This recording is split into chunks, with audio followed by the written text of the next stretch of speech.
It hurts a lot. Hello, fellow human. Sam here. I've got quite a lot of stuff going on right now.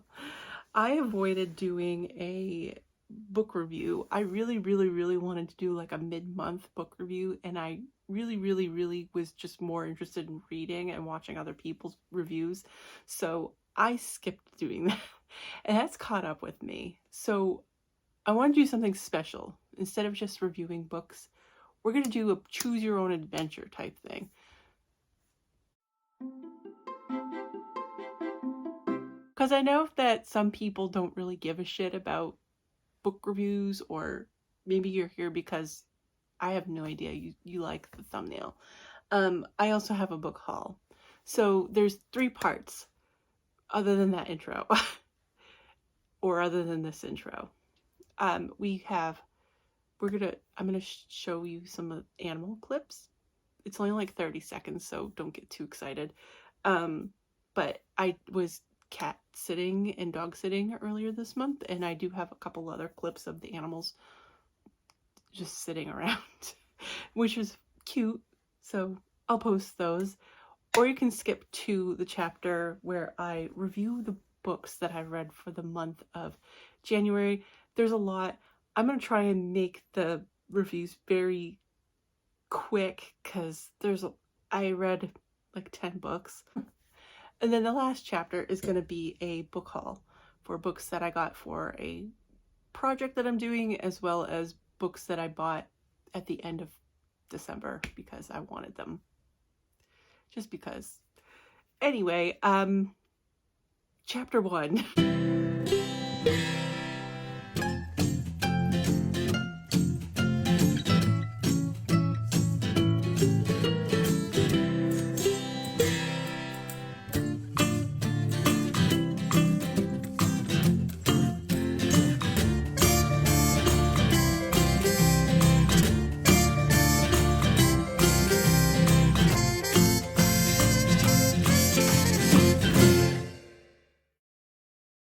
So yeah, those are the fur babies that I babysat, and we had a great time. I was with them for about 2 weeks. In the last clip that I did, not the clip, but the last video that I did, I showed some of my sister-in-law's pottery. I'm gonna link to her Instagram page down below, as well as her website, because she does have some that are for sale, but she shows a lot of her process on Instagram, and her stuff is just plain fun. It's my aesthetic, so it's great. I think everyone should follow her, so go say hi to her on there. Next, boom. Next up, we've got a huge ass list of books that I've read this month. We're going to start at the beginning. I'm going to skip over a couple because they'll make a great segue into the last part of this video. First up, I completed Brazen by Penelope Bagu. These are rebel ladies who rock the world, and this is a bind-up collection of there's 2 books of these books about these women. They're little bios, they're mini bios of women that are either not talked about routinely, or they're really cool women. They're just people that you really want to, I want a full bio, I want literature, I want movies, I want everything about them. I did like flash through some of the book on a previous video, and I'll try to add a clip of that here, but yeah, it's great. I gave it 4 stars. Anyway, the next book I completed, oh my god, this is so freaking heavy. This is a greatly anticipated book. I think it came out earlier last year, and it is The Women They Could Not Silence. One Woman, Her Incredible Fight for Freedom, and the Men Who Tried to Make Her Disappear. This is about Elizabeth Packard. Yes, Elizabeth Packard. She's kind of rebelling against her husband. She has a mind of her own, and not in like any weird way. She's discovered it. She wants to join another church than he is involved with, and she is kind of a little bit more independent than other wives. So he has her committed for 3 years, And this is her story of how she managed to get out of the insane asylum to prove that she was sane, and basically how she reformed the entire system to help people who really shouldn't really be institutionalized. And this is a hefty book. I've been dying to read this because I loved Kate Moore's Radium Girls. Yeah, so this is good. I gave it 4 stars. It's very deep. It's thick. It's long, but it's a goodie. Next up, I did read the first book in the Charlene Harris series, Sookie Stackhouse, and I'm a part of a group read for this with Ange over at Ange's Book Chatter and BookTube with Amy. They have a book club, which I keep spacing out on. Hang on a second, because it's on their thing. They have a Discord page, and I'll link to the Discord. For the month of January, we read Dead Till Dark, and this is a book that's basically Stephanie Meyer just lifted elements of this book and turned it into Twilight, but it's so you got this waitress that can read minds, except for this vampire that comes into town. There's some people, there's women that are being murdered. They're being strangled, and they're suspecting that it's some vampire that's killing these women because they're known groupies and stuff like that. So there's a little mystery involved, and it's a little thrillery, and it's fun, just plain fun. I gave it 3 stars because it's not like, I didn't gain anything from it, but it's incredibly entertaining. I mean, it could be 3 star, it could be 5 star. I don't know how to rate it, because I'm like, I was entertained. But next up, I finished the Seeing Ghosts, a memoir by Kat Chow. This is fascinating because it's Kat's mother passed away long before any of this. She dies when she's I think she's in high school. I don't remember. But anyway, this book is written as it's almost like a love letter to her mother, like saying, Mommy, I wish that you were here. These are all the situations that I've been in. How would you have handled this? And it's basically, that's what's repeated throughout the book. And it's almost like a written letter to her mother, but it's also kind of like talking directly. So it's almost in this second person POV, saying like, this is what is happening to me. How would you have handled this, type of thing. It's just a lovely little memoir.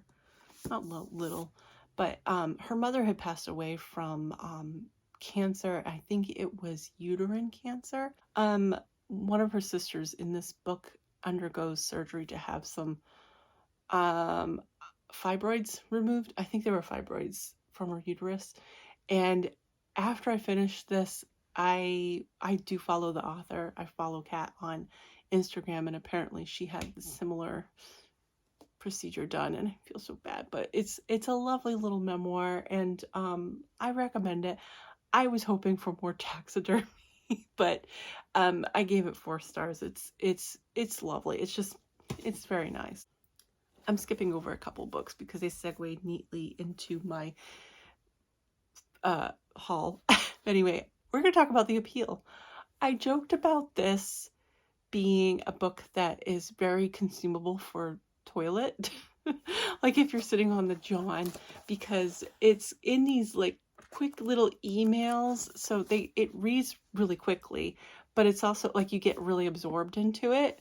So because I got so absorbed into it, it didn't turn out to be like the best thing for me in the bathroom, so I ended up reading it here in like 2 sittings. But yeah, it's entertaining. So 1 murder, 15 suspects. Can you uncover the truth? So this is a close circle murder mystery.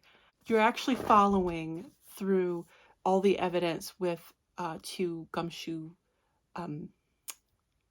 detectives, and you're kind of trying to decipher what's happening, in who may be the murderer or what the hell's happening And because there's something else happening in the background, because there's a little girl that's sick and the family's trying to raise money for some medication that she could get from the US. This takes place in England, a very small town in England. Here's the thing that I didn't like. You don't really know about the murder until about 2/3 of the way through the book. Someone who has been jailed may not have actually committed the murder. So they're trying to figure that out, and you're doing that investigation along with the detectives. So it's a lot of fun because it does feel like a game in a way. And but yes, there's a murder, but it doesn't happen till way later in the book. So you know none of this until like then, and then you're just thrown more information. There are some emails that are missing, so there are a few characters that don't get really well developed, but you kind of get a sense of who they are through other people's messaging. And that's what I found so fascinating about this book, that you get a full body of character through email communications. That's it. It's entertaining. It's just plain fun. So if you're looking for something kind of lighthearted, I mean, there's a dead person involved, but if you want to read something that's light and quick, that I highly recommend. Next up, we finished Mother Night, which, if you can't tell by the number of flags that ended up in this book versus the number of flags that ended up in, hang on, some of the other books, this was wicked good. Like, really, really good. This follows a man named Campbell, Howard W. Campbell Jr. He is enlisted by the US government to become a spy with the Nazis. So he's an American living in Germany. He marries a German woman. He falls head over heels. She's taken away, like she is kidnapped, I want to say. You don't really get the details about that, but she's presumed dead because she was put into a Russian camp, and she's presumed dead. He's got nothing to live for, so he figures, all right, fine, I'll do this stupid spy thing. And he never wanted to be involved in any of this. He's a writer, he's a playwright, and his wife was an actress. Anyway, he ends up he's a Nazi. He has to work for the Nazis. He ends up as I think they called him a corpse dragger. I can't remember the term now, but he pulls bodies from the gas chambers, and he's also a broadcaster and becomes really well known for his broadcasts. He's embedding codes into those broadcasts that he doesn't know much about, but he's helping the US government to take down the Nazis. But anyway, this book is his confessional, and this book also is a phenomenal character study of, like, you have a gray area character. This is a war book. I didn't think I would love a war book so much, but this is one of Vonnegut's least, I want to call it, kooky books. It's not, there is still some of his dark humor in here, but it's not so heavy-handed, and it's also just, it's just like a well-crafted story that's a little bit more linear. So there's no weird sci-fi elements. There's no aliens. We got no time travel. We do have some reflection, but it's clearly a reflection. And we have a guy who's going to be potentially hung because of his war crimes. And he 100% did them. So there's this conflict that goes on inside the reader. It's like, who is this guy? He wants nothing to do with this. I want everything to do with more war books now, so I'm obsessed. This is a great book. If you didn't like any of Vonnegut, if you've never liked any of Vonnegut's other books, especially if you're not a fan of like Slaughterhouse-Five or Cat's Cradle, I highly recommend this because it's a lot more like historical fiction, and it's got a great character development in here. So 1000% recommend. I will have an actual full-on review of all of the books that I've read, but until then, Next up, I read the Saga. I have nothing to say about this other than, oh, thank God that this book series is back. I can't wait. I'll probably keep picking up the single issues. My library's never really carried them before, but they actually had these up on Hoopla, which surprised me, but I think that they knew people were dying for it. So I'm gonna keep reading these until like the first graphic novel comes out, and then I'll probably curve back and wait until the graphic novels are released. And then I just finished this guy recently.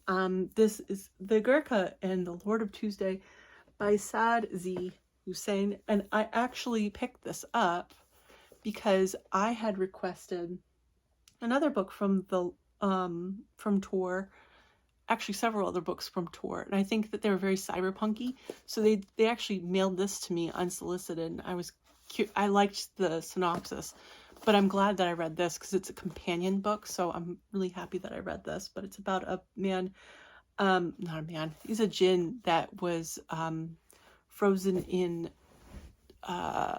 he's like in a mountain, and he wakes up and he's kind of pissed off and exhausted and hungry, and he's worn away, so he wants to go and kill some humans, and he meets this guy. He's the Gurkha, and he's just this chill dude, and he's like, yeah, I can take you to a town to take over, and we can go and slaughter some people if you want.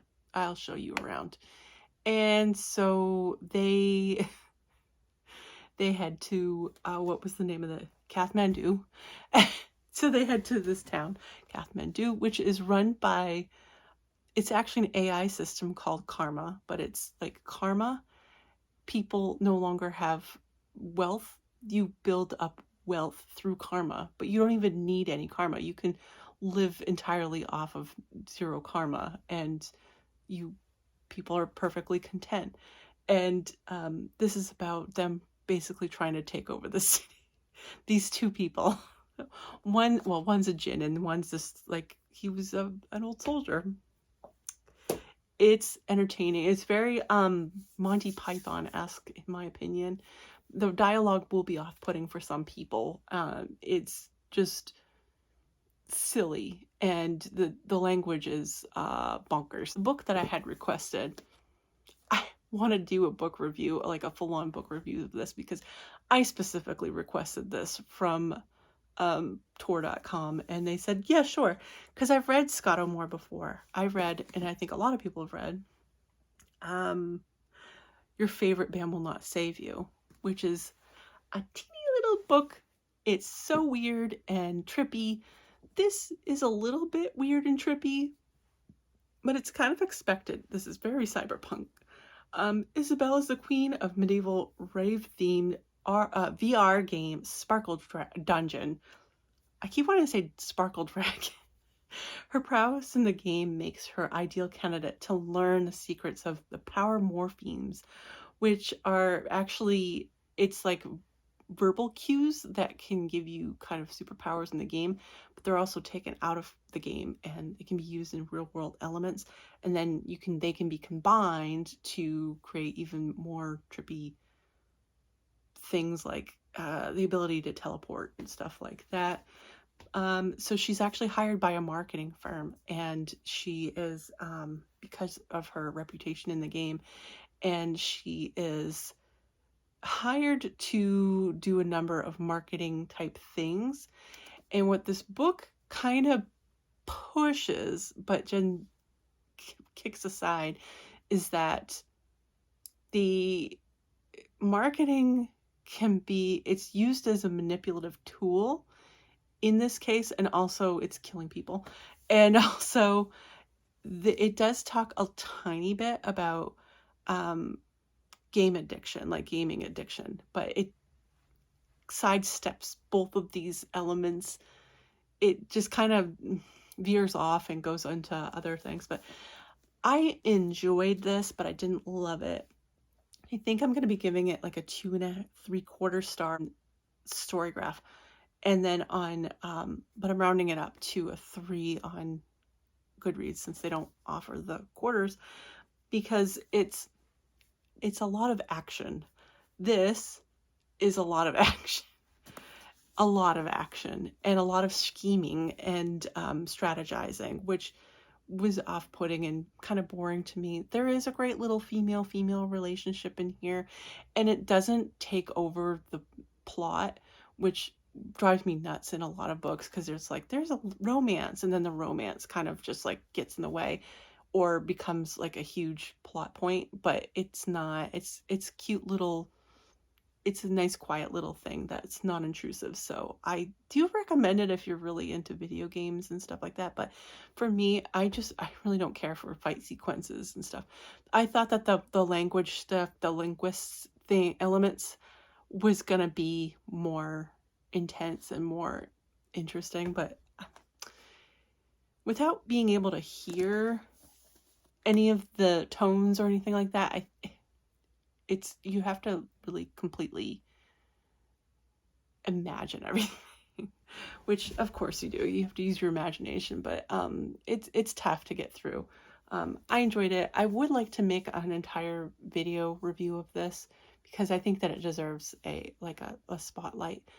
It is out now, by the way. I've had this for months. It came out at the beginning of the month. I think it came out like the second week in January. And then the last book no, it's not the last book I finished. Okay, the book I read most recently, I finished Empire of Pain. This is about the Sackler dynasty and how they came to be. They started how they pushed OxyContin and made it they're pretty much to blame for the entire opioid epidemic, especially here in the States, and how they're being taken down. This book does end shy of when the trials were really starting, and I know that there's a film about this exact thing, so I would like to watch that. I think it's either on Netflix. I think it's on Hulu. Netflix or Hulu, and I want to watch that. I'm also not going to rate the book, because I have a feeling that this is a book that's going to be on the BookTube prize list, and I think it's going to go pretty far. So it is a goodie. It's very dense.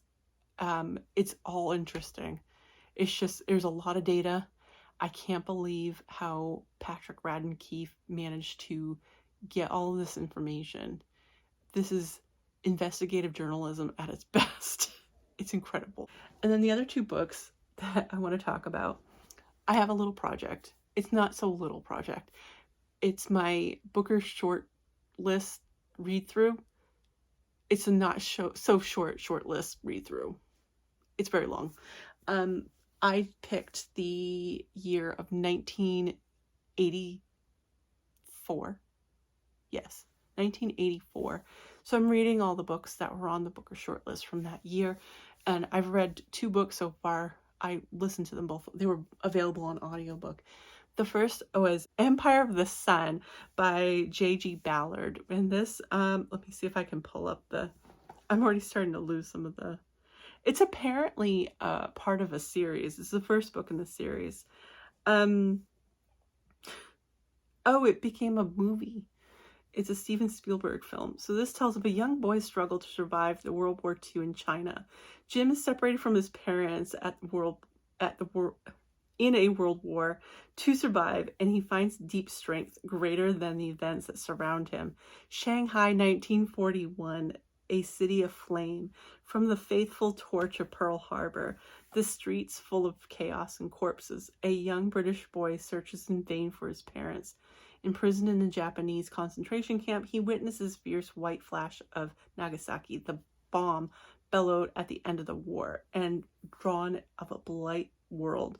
So this book, it shouldn't have been funny, and it's not really funny, but his attitude, because I don't remember how old Jim was, but he's quite young, and he's very naive, and he's attitude is kind of like he wants to be a do-gooder, or I don't know what. He's helping everybody, and he's like, oh hey, and nothing really phases him. Things are terrible, things are going on. He's seeing dead bodies, he's seeing all this shit happen, and he just like, oh well, that's something that just happens every day. So it's not funny, but in a way it's a little bit darkly funny. And I want to draw a comparison to Jeanette Winterson's book, because it's like the attitude of this young kid, and it's like they have no idea what the hell's happening, but you're seeing all of these things happen through the eyes of this kid, and he's just like, yeah, so whatever, and he's kind of nonchalant about things. So far, this is the #1 pick for me from that year. I know that's not the winner. We'll get into that in a second. And then the other book that I read, I listened to this on audio, and this is the thing that I made for Instagram, because it was weird. So that's Flaubert's Parrot. First of all, when I read off the title, I said Flaubert. So yeah, Julian Barnes. I love and loathe, I don't want to say I love and loathe. I like Julian Barnes's writing, and I like he's got a sense of humor about him in everything that he writes. But this book, when I first got into it, I'm like, what the hell is this Wikipedia thing? So it's just a narrative about, not even narrative, it's like a factoid sheet about Flaubert, Gustave Flaubert. We're talking about his works, we're talking about his inspirations, and we're talking about a character who's, what was his name? I want to say Brightwhite. I can't remember his name. I think it was Brightwhite. I remember. But he's like I want to say he's a historian. He was a retired doctor, and he went to museums about Flaubert, 2 of which they each have a parrot, a stuffed parrot that they claim he used to own, or his mistress owned, or something like that. Anyway, they both have the same friggin' parrot. One's real, one's not. Or maybe neither of them are real. But anyway, he ends up going on this whole like investigative type thing about Flaubert. And so you get all this information about Flaubert. It's basically like a Wikipedia page. But there are times when you get these, I want to say there were letters, and you get, I think they're interviews with people who were historians, or I don't know. But there are times when I'm just like, I was laughing my ass off, because it is entertaining. It becomes entertaining. But at first it's just like straight up bio of Flaubert. And I'm like, how is this a novel? So, and it kind of reminded me a bit of Lincoln in the Bardo, because a lot of people are like, so there's a lot of real elements in this book, but it's still like, that book was really genre bending. This one is just like, it's fiction, but it's kind of like Julian Barnes wanted to write a nonfiction book, and he was like, you know what, let's make it fiction, and we'll just make up this historian or this researcher, I don't know, this guy. So it was weird and kooky.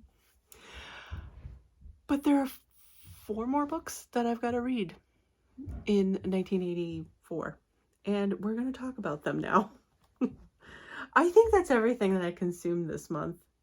Yeah, that's everything I consumed this month. So now we're going to talk about the shit that I bought, and we're going to start with Thriftbooks. I think this is the big book. So this one here, this is David Lodge's Small World. And I don't know I haven't looked up any of these books yet. Oh my God, I'm so bad. I should be reading what they're about. Oh, great. They don't even give you any of that. My biggest complaint about all of this is that, I mean, I purposely bought these used because I don't need anything fancy. But I was born in 83, and I'm shocked by the level of weathering that these books have endured. And I don't even think all of these books are printed in 1986. This one, it was sold at 50 cents. This one was born in 86, 84. It says,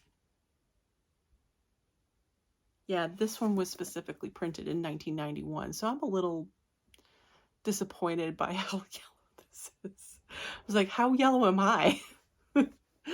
But anyway, I don't know what this is about, but we're just gonna haul these things because I'm not interested in pulling data. This video is long enough. And then the other books. All right, we'll go here, which this is the Booker winner, and this is Anita Brockner's Hotel de la. It's a skinny little guy. Look at this yellow, very yellow pages. I'm perfectly content with, yeah, this one was specifically printed in 1986. So I'm a little disappointed by the yellowiness. I'm just taking a personal offense as someone who's almost 40. I don't think it's fair. It's like, am I that yellow? Is that what happens when we hit 40? We turn yellow? These aren't even 40. These are younger than me. These books are friggin' younger than me. They're physically younger than me. Come on. But this is the Booker Prize winner. And I'm nervous about this. I think it was this one, or it was Small World. One of these books, later editions kind of look like they like a contemporary romantic comedy, and I'm kind of nervous about that. And then I'm just glad that some of these are really skinny, so I'm going to start reading some of these soon. And then we have In Custody by Anita Desai. This one actually has a synopsis. This one has a cover of the author. Touching and wonderfully funny, In Custody is woven around the yearnings and calamities of small-town scholar in north of India. Ugh. An impoverished college lecturer, Devon, sees a way to escape from the meanness of his daily life when he's asked to interview India's greatest Urdu poet, Nur, a project that can only end in disaster. So that sounds maybe tragic. I don't know. And then we have Penelope Lively's According to Mark.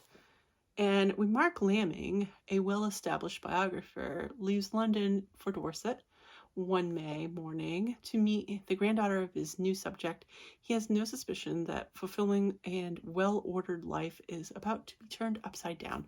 And then the rest just goes on and on about how it was shortlisted. So, yeah, these are all skinny, so we're going to get through those pretty quickly, I hope. And then at the end, this is it, guys. This is it. But I think there's 5 books here. Oh my God. Shit. At the end of December, I haven't looked at these yet. I ordered some books from a small, ooh, it's got furries. Oh, it's one of those pillowy type. Oh, this is gonna make a mess.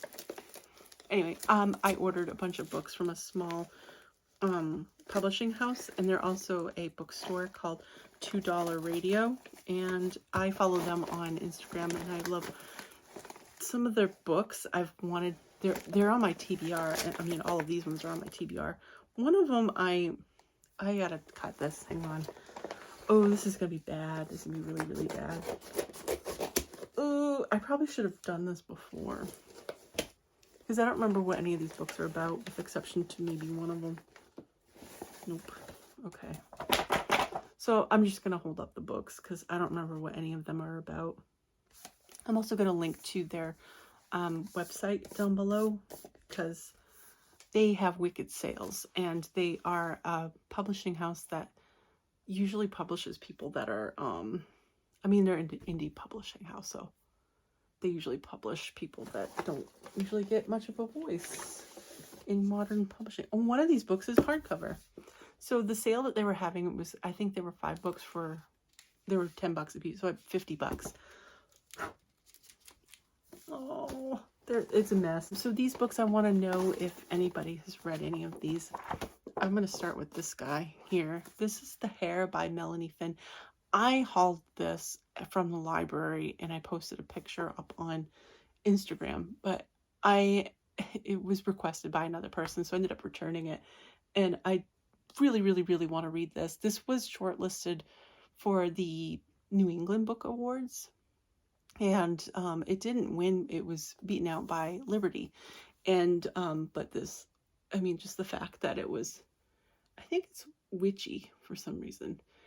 It's a literary thriller. Celebrated author, the height of her story prowess, The Hair bravely considers a woman's inherent sense of obligation, sexual and emotional, to the male hierarchy, and deserves to be part of the conversation as we reckon with me, the Me Too and Brett Kavanaugh Supreme Court confirmation hearings. Rosie Monroe emerges as an authentic, tarnished feminist heroine. So yeah, I did know that their books have a tendency to have more heart to them, I'm gonna say. Okay, so this one's a movie. Compared to seminal feminist works of Charlotte Perkins Gilman, the Yellow Wallpaper, and Sylvia Plath's Bell Jar, A Mouthful of Air is a powerful, tragic statement of motherhood, family, and survival. So, yeah, that's this guy. Now a major motion picture. And then we have Deeper Than the Water, The Deeper the Water, The Uglier the Fish by Katia Aprakinta. And this is a moving through sections of the first-person accounts written with sinister sense of humor. The deeper the water, the uglier the fish powerfully captures the quiet torment of two sisters craving the attention of a parent they can't and shouldn't have to themselves. So, conflicts. This is a hardcover. I Will Die in a Foreign Land. And oh, come on. I hate it when they do that. I think this... No, she's from the US. For some reason, I thought that this was internationally written. Oh, it's got a map. So, that's good. Anyway, I forget. It is a novel. But I don't remember what it's about because I read through these and then I completely... 808s and Other Worlds. Okay, this one I think is a collection of stories. Why is a body marked and name nothing? I name myself. Man is a fragile fort hiding secrets. Boy is a seed. Black is decaying. No one sees me and says dreaming sunbeam. More books and a mess. Anyway, that's everything that I've hauled. Next up, you can hang out in a couple days. I will have a TBR for you. Some of these might actually... I might have to add some of these to my TBR, but I've already filmed that, so they'll be somewhere. But I'll be seeing you around very soon. Anyway, ta-ta.